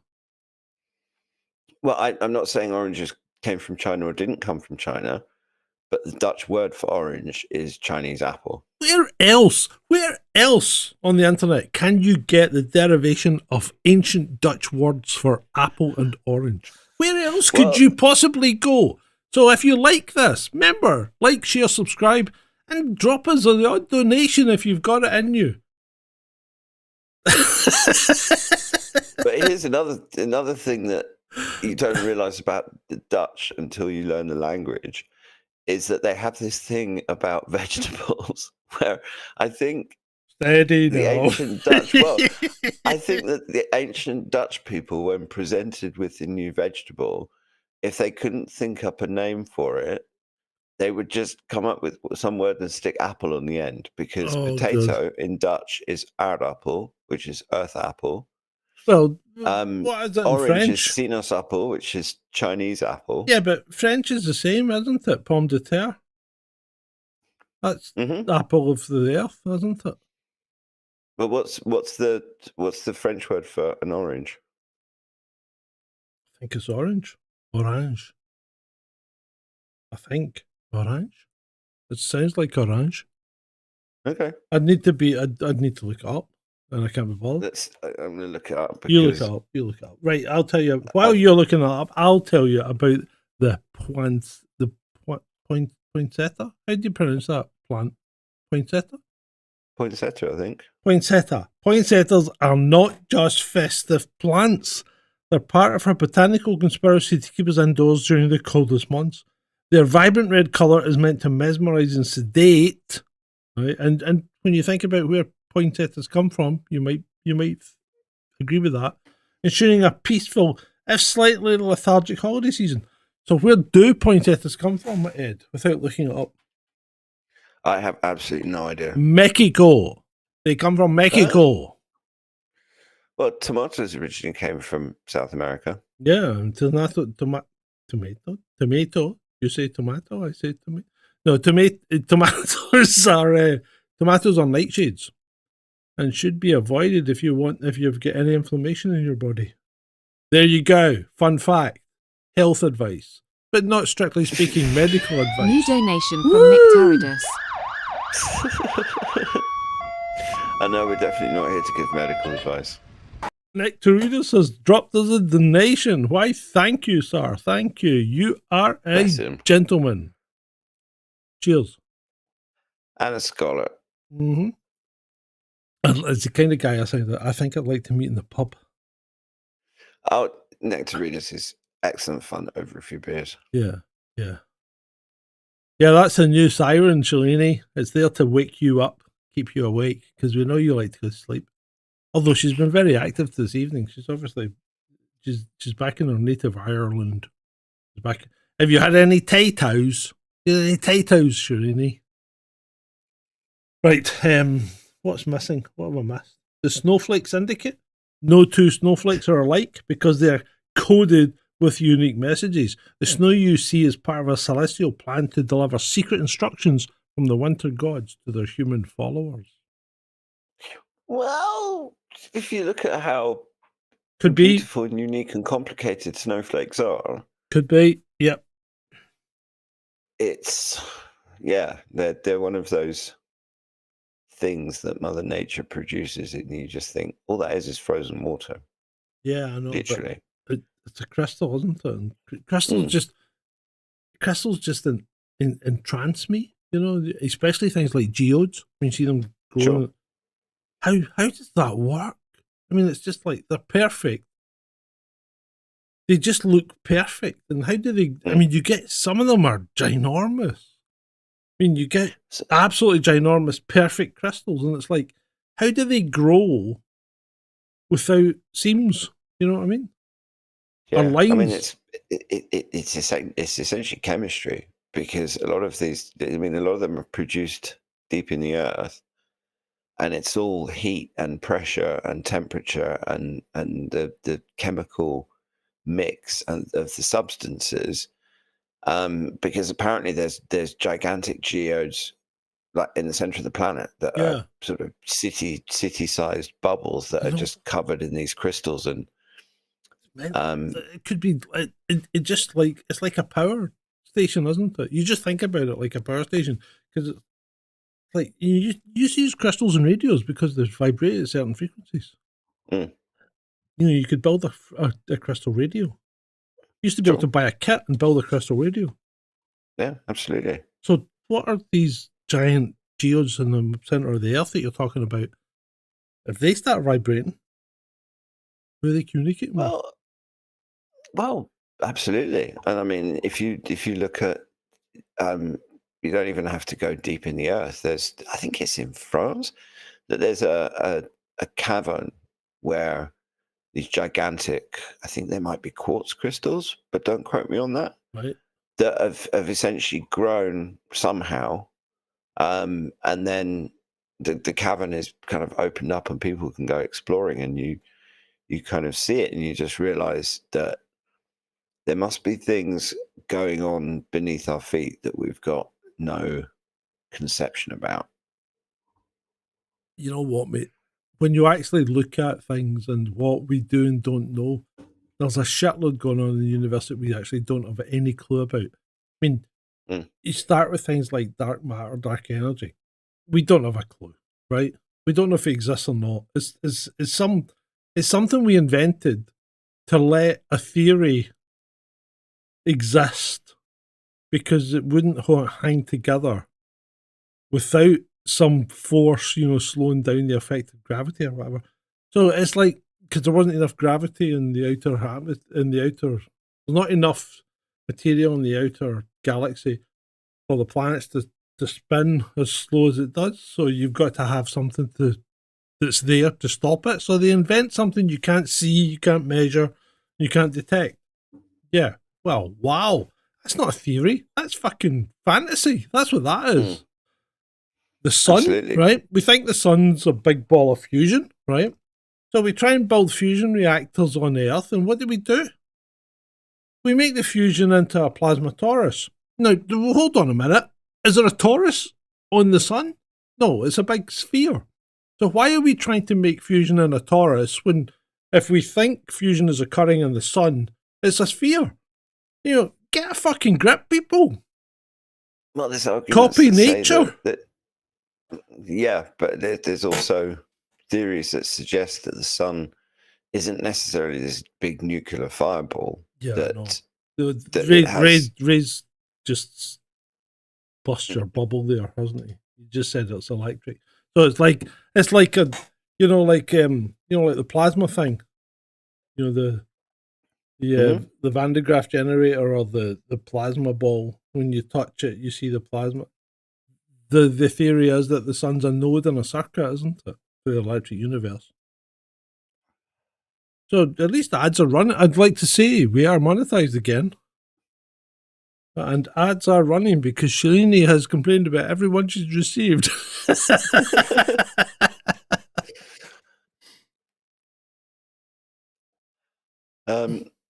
Yeah, I hate adverts. So sorry, Shalini. Yeah, I I know. feel your pain. Um, I get complained at by YouTube now because I use Brave, and I get this pop up saying you're not allowed to use ad blockers. I don't get anything. I use Firefox and I don't get any adverts and I don't get any pop ups. Mm-hmm. Well, the pop-up seems to have stopped now, so maybe Brave have updated to get rid of it. Yeah. But Firefox seems to do the job. I even downloaded an app for the TV. It's fucking brilliant. Doesn't just not show the ads. And no, we can't really say this because we're on YouTube. Right, anyway, moving on. Moving on. What else? Where else are we? I don't know. I think we've basically covered pretty Yeah, much we've got- every conceivable Christmas conspiracy theory that one might yeah, I think we choose have. to Mate. I think we have. come up with. Whew. Are we done, or is there anything else you want to talk about? I mean, to be honest, I've been avoiding. I haven't been listening to my normal podcasts, and I haven't really been following much news or Twitter. Just taking a break from it, and I've actually discovered. Well, I spent most of today. Yesterday, I was watching Christmas movies from my Christmas playlist, and What then did you today, watch? What did you watch? What's on your Christmas playlist? well, it starts Christmas Eve with the National Lampoon's Christmas Vacation, Cool. Yep. and then the Christmas Carol that Patrick Stewart did in 1999, Not seen that which one. is Right.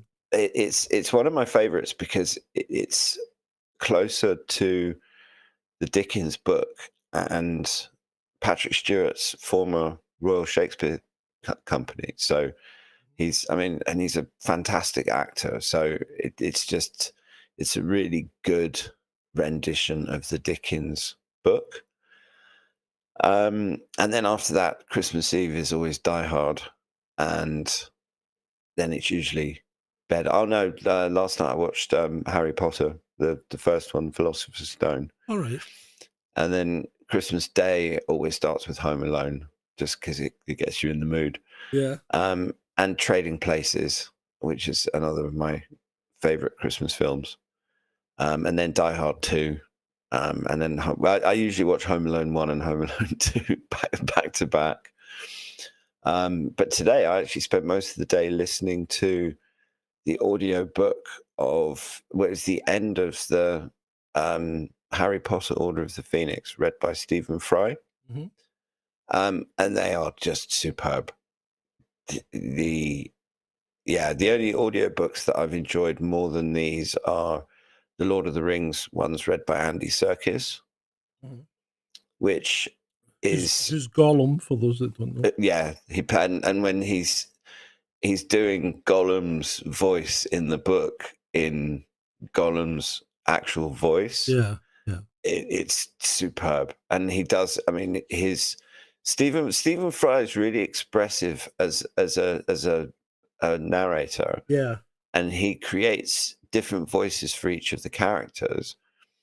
But Andy Serkis is next level with his voices. You wouldn't realize that if you were listening to the audiobook without realizing that it's all just him, you would think that there's 5 or 6 different people doing the voices.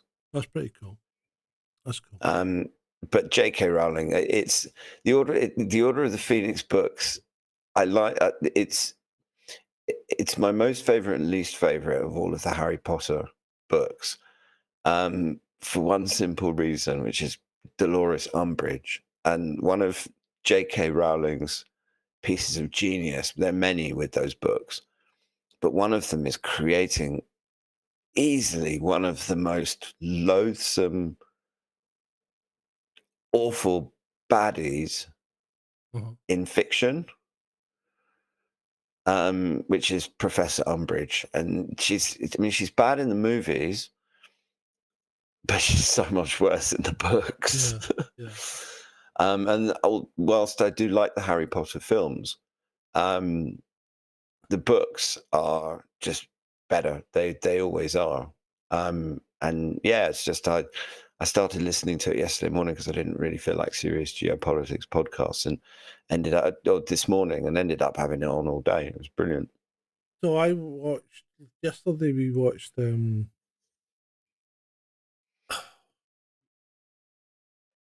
Red One, which is that new movie with Dwayne Johnson. It was okay, wasn't great. We watched Violent Night last night, which I do quite like. It's Die Hard, except set at Christmas. And Die Hard set fucking Christmas. yeah, but the main character of Die Hard wouldn't be John McClane; it would actually be Santa in Violent Night, right? So John McClane is Santa. So that's quite good. I quite like that. It's okay. And today we watched Christmas with the Cranks, Okay. which is all right. What else have I seen? Can't remember. It all just blurs together. It does all just blur together. But yeah, It's like asking someone what they had for Christmas dinner. You end up getting about 3 different meals. yeah, I know. I was watching Doctor and Clover yesterday morning. For Doctor what? Doctor and Clover. Shalini said no old films. Yeah, Doctor and Clover. That's like Lancelot Spratt and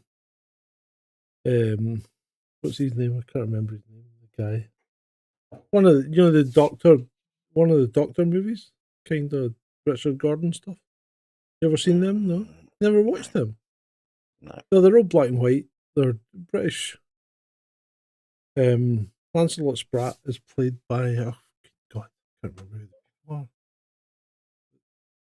Let me just check. I think the oldest Christmas film that I watched this year was probably Gremlins, Oh yeah, which yeah, is Gremlins is good. early 80s. Oh, Gremlins is great.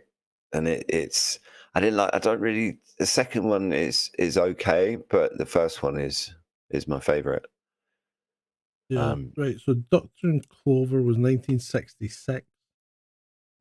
So Leslie Phillips, that's the guy who's the main doctor. James Robertson Justice is Sir Lancelot Spratt. Never even heard of it. Yeah, it's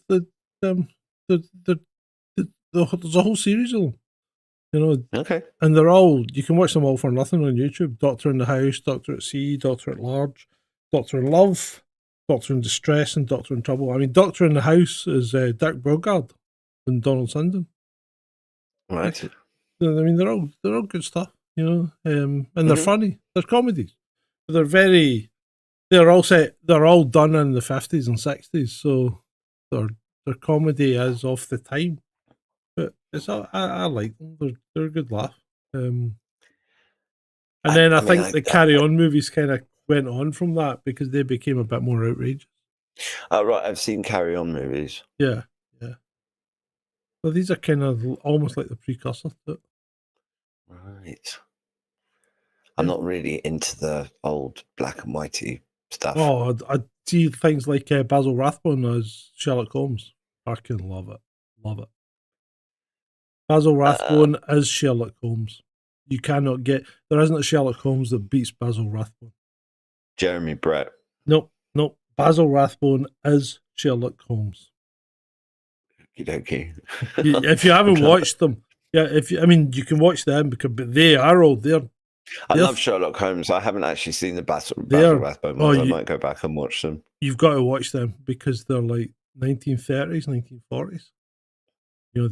These are old, but Basil Rathbone is brilliant as Sherlock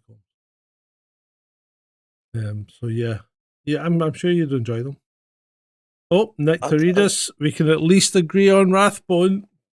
Well done, Nectaridus.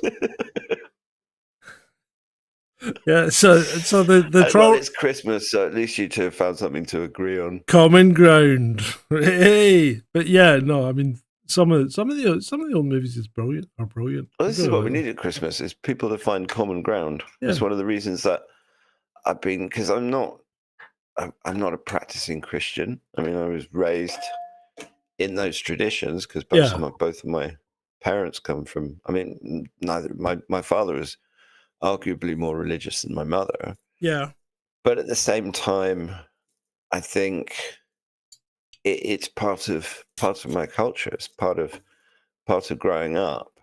And one of the things that I've thought over the years about Christmas is that it seems like the fundamental idea behind Christmas gets a little bit more lost each year, It does. Yeah. and it becomes more about buying things and receiving things and Yeah. spending vast amounts of money and putting up with relatives that you see usually once a year at Christmas. Yeah. And I mean, not that's not the case for everybody, because some families have big family Christmases and everyone gets on and they all have their thing and they all love it. And yeah, okay, maybe they drive each other a little bit crazy, but you don't get loads of arguments and people being shitty to each other. And then in other cases, it just goes completely wrong. And there's nothing for me, because I mean, I had my last 2-3 Christmases I had with my ex. She basically ruined them, both the run up to and the day itself. And there's nothing that makes you appreciate Christmas on your own like having spent Christmas with an abusive, narcissistic psychopath who seemed intent on ruining all possible fun. Yeah, I know. And speaking of that, how is Ben these days? That's not nice. I've been an arsehole. He knows he's a narcissist, and I mean, it's just I'm just having a laugh. You know, I'm having a laugh. Fuck. You know, Christmas, good cheer to all men and goodwill to all men and all that stuff. Yeah. Goodwill to all men except Ben. Merry Christmas, your arse. I pray it's your last. What song's that from? You'll know. I have no idea. Oh, Fairy Tale in New York. Oh, it's probably not. I listened to it on Spotify. Uh-huh. Don't bleep that out, surely. No, but they've changed the lyrics, and it's if you listen to the Spotify version, it's no longer a cheap nasty faggot. It's you're drunk and you're haggard or something. Oh. Yeah, that's it. Yeah, I saw that actually. Somebody knocked Ben over in Tesco's. Some woman in a desperate urge to get into Tesco knocked them over. Well, this is the other thing about Christmas that I mean, it's the levels of insanity that you see in the run up, and the amount of debt that some people must go into, because not everybody can afford to buy loads of presents. Yeah. And I mean, I've had a great excuse this year because I've renovated my flat, so I basically have no money. Yeah. And I'm also, I don't go anywhere at Christmas. I don't see people at Christmas, and I don't expect people to buy me Christmas presents.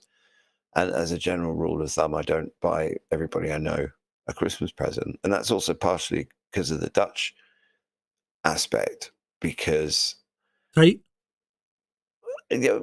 tight, but also not observing that presents No, tradition in the same way we do here. I'm being facetious, you know that. Yeah, I know what you mean. But yeah, I just think Christmas isn't what it used to be. And even for kids now, I think it's too much. It's too commercialized even for kids. Because you used to be super excited at getting presents, but you were expecting one. I mean, we got one big present. There was 3 of us and growing up. There was 3 boys, and we all got one big present, and then loads of little small presents, right? Mm. But nowadays, kids just expect to get everything the fucking list. Yeah, and some of these things also, are ridiculous. if you look at this, and if you look at the scale of the presents, it's that, I mean, for me, a big Christmas present was sub £100, guilders, whatever. Oh yeah, a lot less than that. I mean, like a big Star Wars set or something like that. Yeah. These days, the kids are expecting iPhones. I mean, it's like, I'm going to buy 1,000, and then you want an iPhone and a fucking PlayStation. And it's just, it's crazy. That is crazy, mate. That's freaking super crazy. Of And I course, you mean, didn't have media- things. You didn't. Growing up, we didn't have phones or video games or anything like that because these things Exactly. hadn't been invented. So a big present for us was like an 8th scale Airfix model to build, you Or a know, bicycle. or a bike. Well, yeah, I did get a bike once. I mean, No, I got getting a a bike bike from her for- birthday. Well, yeah, but I mean, getting a bicycle for Christmas was a fucking huge thing when I was a kid.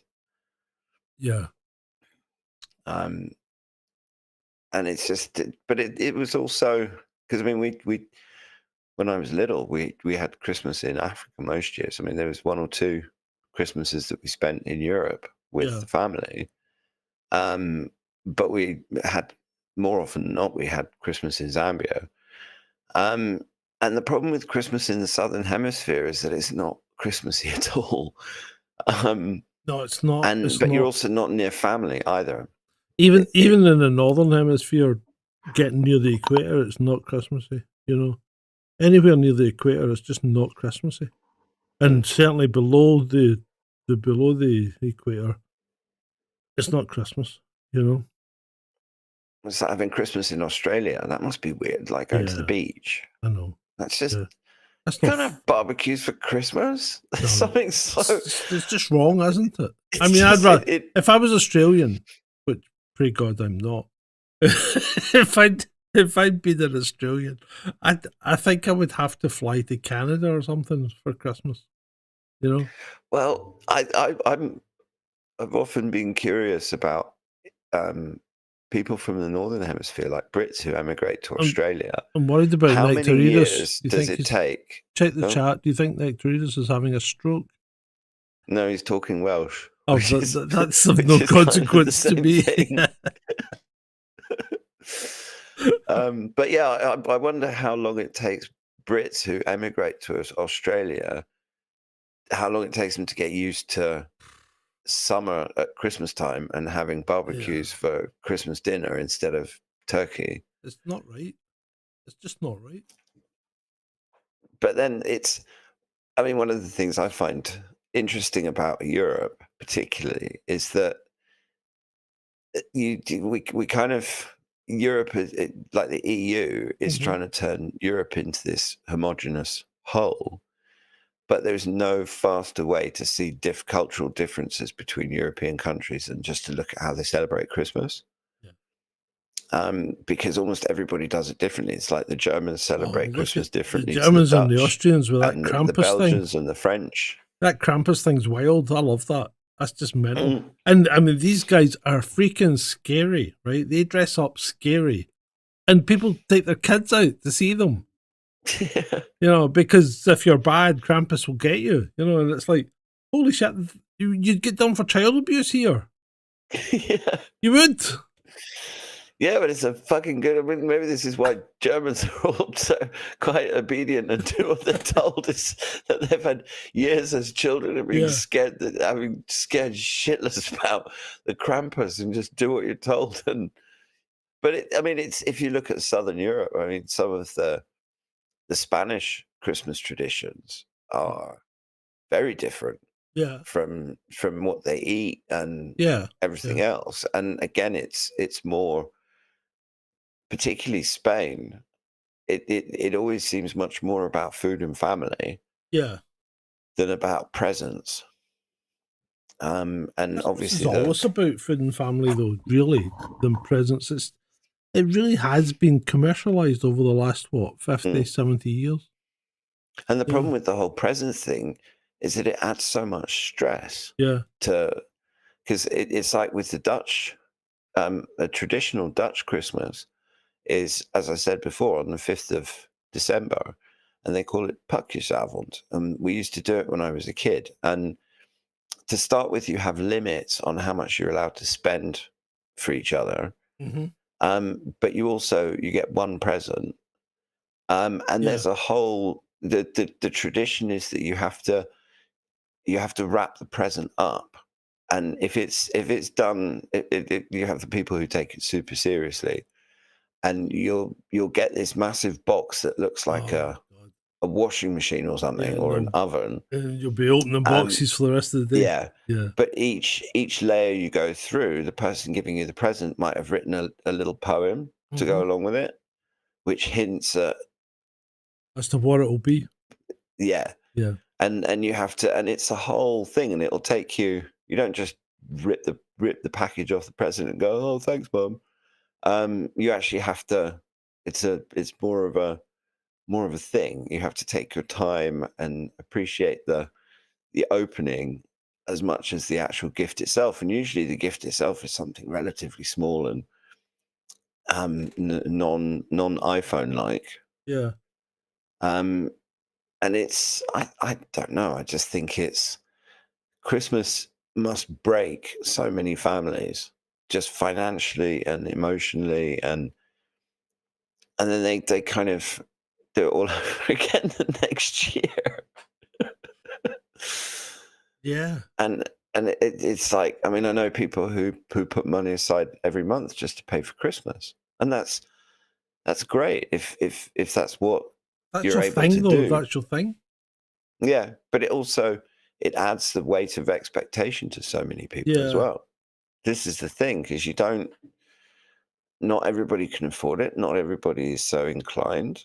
And I think emphasizing families getting together and having a nice time and playing silly games and all this kind of thing is so much more beneficial and important to society than people spending vast amounts of money on shit that they don't need. Yeah.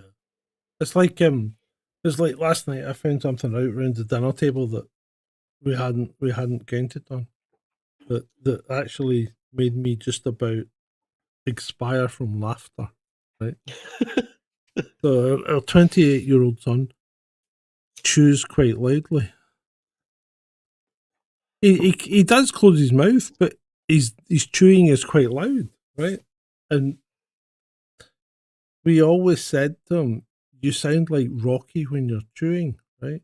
And Rocky was my wife's horse, now It's not deceased, very nice. right? Now deceased. Okay, so but it turns out he thought we were talking about Sylvester Stallone. Well, in fairness, I thought you were talking about Sylvester Stallone when you first mentioned it. Yeah, but he knew Rocky the horse. And the thing is, that's been going on for 10 years. And Rocky's back in the room. and he's sitting there going, "Hey, that's Stallone, Sly." In his head, never told us until last night. Oh dear. Well, I wonder if he's told that's his pals that his mum and dad think that he sounds like Sylvester Stallone. well, this is the thing about spending Christmas on my own, is that Oh God. before, people always say, "Oh, what are you doing for Christmas?" I'm at home building Lego in my nice fresh flat and feel like I'm in a new place. Yeah. And I'm quite happy. And they're like, "Oh, why don't you come around for Christmas?" It's like, I really appreciate you offering Yeah. me. And I think it's really nice of you, but you don't need to worry about me. I'm perfectly happy on my own. And then I'm just chilling out Christmas Day, just jump onto social media, see what's going on. And half the time you're seeing people bitching about their family. And it's just like, okay, so you invited me over to spend Christmas Day with your family, and now all I'm seeing on Facebook is fucking arguments. Like, gee, Yeah. I'm really pleased I didn't go to that one. So no, he didn't sulk Julie. In fact, he was so taken with the amount of laughter that I was producing that he just laughed himself. What Lego? Julie wants to see the Lego. Where's the Lego? It's a car. The high performance. It's Lego Technics. It's a high performance car. And it's actually more fun this year because my previous Christmas tradition was the Lego architecture sets, which are just little city skylines that, I mean, some of them are a little bit complicated, like Shanghai and stuff, but I run out of them because I built them all. And so this year I had a quandary about either spending more than my £50 Lego Christmas ceiling, which was potentially going to be the Statue of Liberty, which was 89 quid, and was the only model that I could find that was under £100. I didn't really feel like building the Statue of Liberty. I mean, it's lots of green and stuff, and just didn't seem particularly interesting. So decided on some Technic sets, because those cars, they've got 2 or 3 different ones, and they're all about £44-45, which is nice, and they're a bit more challenging to build, and it's taken me a bit longer as well. So it's a whole. It's the only time of the year that I'll build Lego generally. I mean, my ex used to get me occasionally buy me a box of Lego for my birthday and stuff, just because it's fun. I find it. I put usually Star Wars or Christmas movies or something on, and it's just something for my hands and my brain to do, and I'm quite happy building Lego. So yeah, and I split it out over Christmas Day, Boxing Day, and New Year's Day as well. And I always save some for New Year's Day, and then when the Christmas Lego's finished, the holiday's finished, I have to go back to bloody work and pretend to be an adult for another year. See, being in Scotland, we get an extra day holiday because Scotland has 2 days in New Year. We have the Yeah, first. rub it in. We have the first and the second. Although I'm working at home on Thursday, if I normally go into the office on a Thursday, but if they think I'm going into the office on the first day of the new year, then they're going to get told to fuck off. Yeah, but we in Scotland, I think we need that second day to recover. We need the second day to recover as well. I mean, I'm not as bad as I used to be in my youth, where I was out raving. But I mean, the office closes between Christmas and New Year. When we started the company, it was one of the stipulations that I had for actually signing my contract, is that they agreed that A, we would get the Christmas to New Year off, and B, we didn't have to take it out of our annual holiday. Because it's stupid. If you do office work, okay. If you work in retail or one of these industries where you're people facing and you have to work Christmas through Christmas and New Year and stuff, then that's one thing, and you get days in the year and stuff. But in an office, there is nothing more pointless than office work in that week between Christmas and New Year. Oh, so there's nobody doing anything. It's a waste of time. It's just you just waste it. When I worked in the council, right, we actually just we got to the point there was no point in opening, so we just shut. We just shut on because I did the IT for the education side of things. So I did the IT for all the schools in South Ayrshire, and we just shut when the schools shut, basically, and we came back when the schools opened again. Or we would come back the day before the schools opened, because that was always an in-service day anyway. So we'd come back that day. There's no point. There's no point in being in, because there's no work to be done unless you're actually unless you're doing something planned, like, changing over a whole computer suite or something like that. But there's no real work to be done because there's no customers. Yeah. You've Absolutely. no clients. What's the point? Nobody's interested. And I think absolutely. And you're working when I was working in the police, working over Christmas and New Year's is a completely different ballgame, because there's always work to be done, right? In fact, usually gets busier. But that's what you would call customer facing, Yeah. But things like even the girls that worked in the typing pool, and that sounds, it's not misogynist, it's just that's how it was. They were girls and they worked in the typing pool because there weren't any guys in it, right? But because we used to dictate our reports latterly, we used to dictate them just into the phone system, and that would send an automatic message to the typing pool, and they would type out the reports. But they would be in over Christmas and New Year because you still had things like courts and stuff. Because you can't, in those days, if you lock somebody up, lock them up for they had to go to court within 2 days. You know, if you locked them up on the Friday, they had to be at court on the Monday, and that's still held over a public holiday. So if you locked them up on Christmas Day, they had to be in the court by the 27th. Yeah, I just think that for particularly office workers, as a company, you'll get so much more out of your staff if you just give them that holiday. Yeah, just give them the whole 2 weeks. Absolutely, and it's just So That's what to do. I mean, if you're working in a regular job where people aren't interested over Christmas and New Year, there's no point in your staff being in. None whatsoever. Yeah. I mean, if you're running a supermarket, fair enough, you need staff in. But you know, I don't know, if you're making websites, you really don't need people in. You know.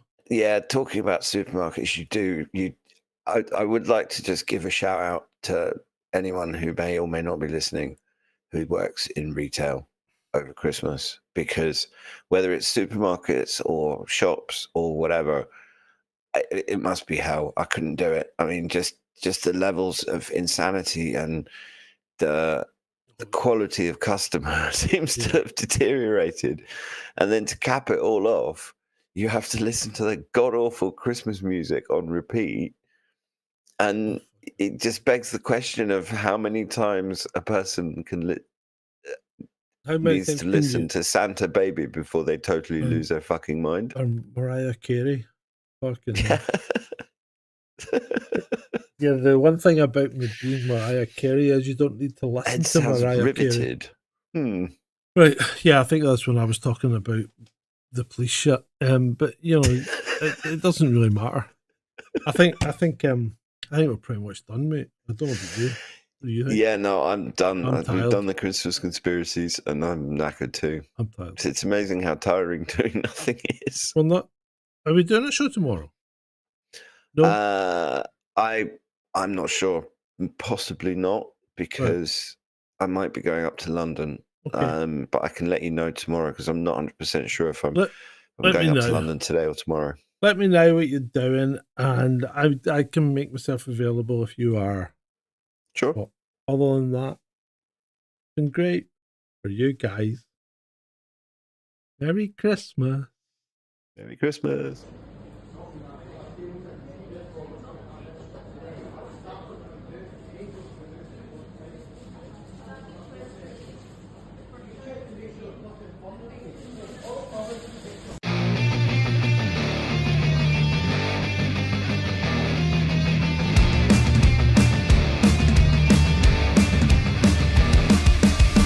This is not a Christmas. This is not a Christmas song. This is not a Christmas. This is not a Christmas song. The Christmas tree's on fire. Santa's holding the lighter. My parents are both liars. I got gifts but 1 subscribers. Thanks for the candy basket. Oh God, another jacket. My stocking's filled with acid. Am I dreaming? What just happened? This is not a Christmas. This is not a Christmas song. This is not a Christmas. This is not a Christmas song. This is not a Christmas. This is not a Christmas song. This is not a Christmas. This is not a Christmas song. My neighbors compete to see who can put up more blinding lights. The kids all wish away the month 'cause they want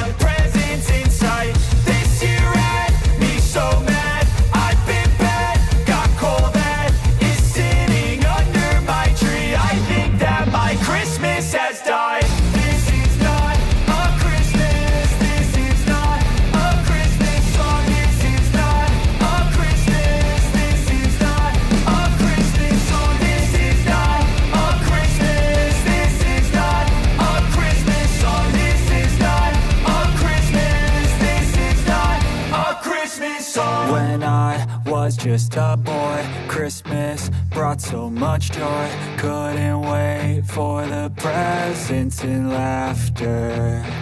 I couldn't sleep late at night, looking for Santa with lights. Those are the memories I still remember.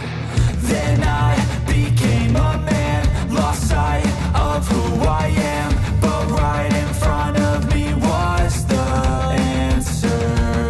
'Cause on Christmas I feel joy, and I turn back to a boy.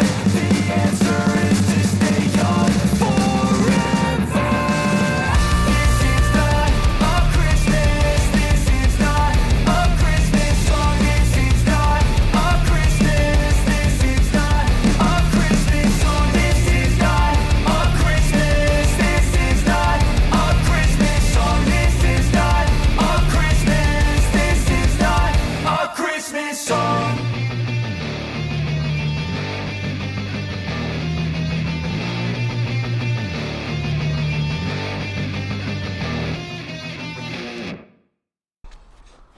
Which one of you did that?